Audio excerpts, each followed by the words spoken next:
Hey guys, I want to share a little bit about life right now.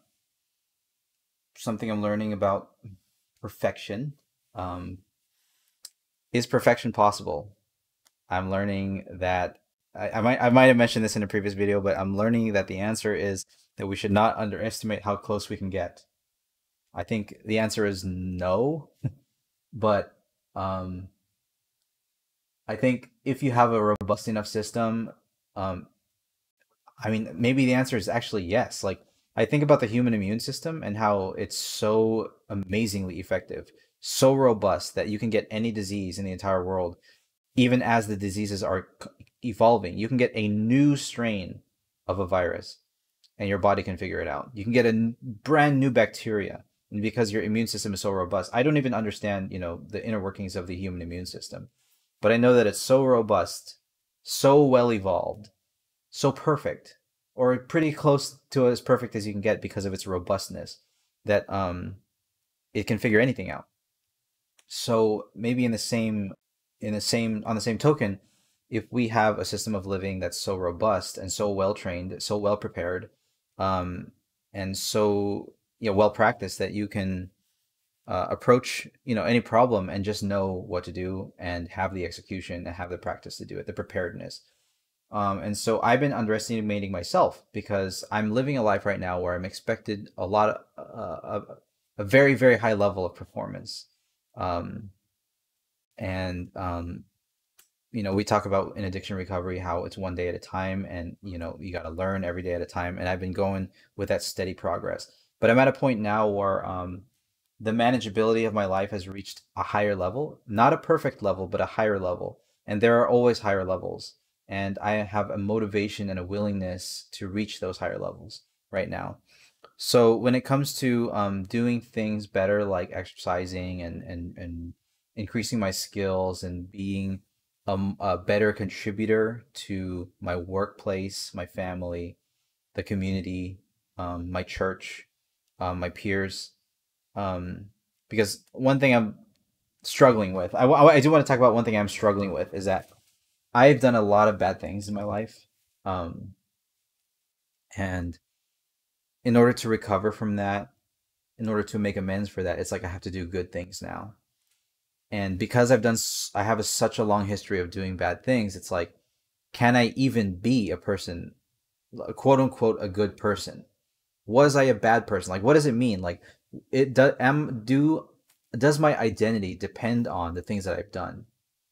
In my mind, in my heart, I always thought, no, I'm not the things that I've done. And maybe there's some truth to that. But I know that the way we measure in society, as in the way we relate to people, is that we as men can add value to others through work. And other people will respond to that and say, oh, this is a man of value, or this is a man of no value or little value. And there can be a lot of pressure coming from society, coming from the way they evaluate us, and that's just how it is being a man in this world.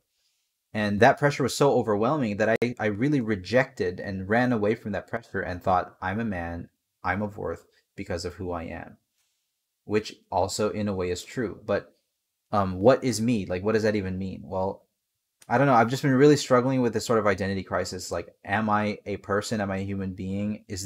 And is that enough?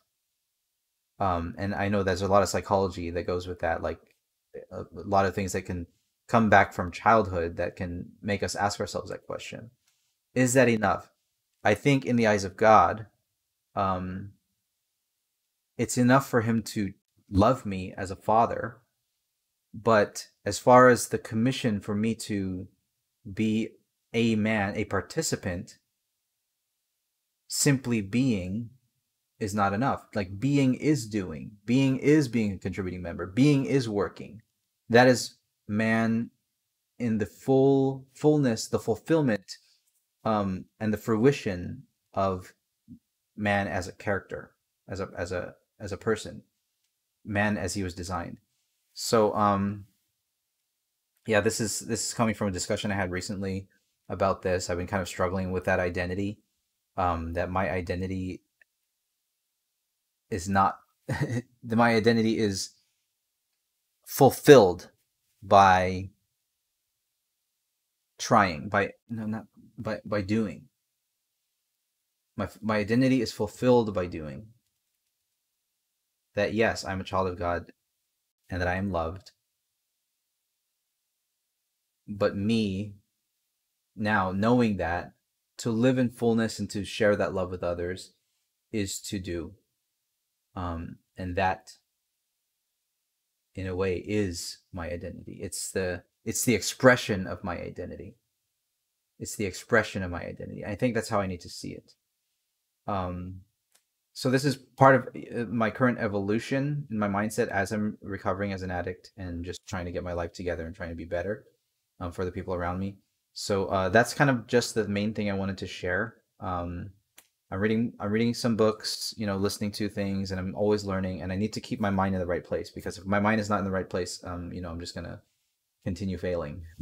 And I know failures come with life, and it's all about if you can get back up from those failures and keep trying, no matter what other people think of you, no matter what society pressures you, because society, there are many levels of judgment. There are people who are going to say, you know what, you just be you, you're fine like that. And maybe that could be detrimental.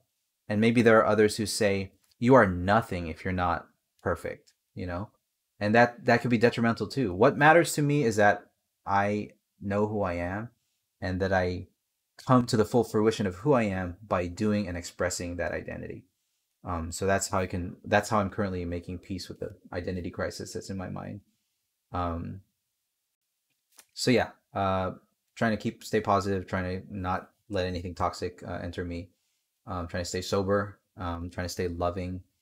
And these videos are sort of a diary in a way, sort of a journal for you guys to share my thoughts.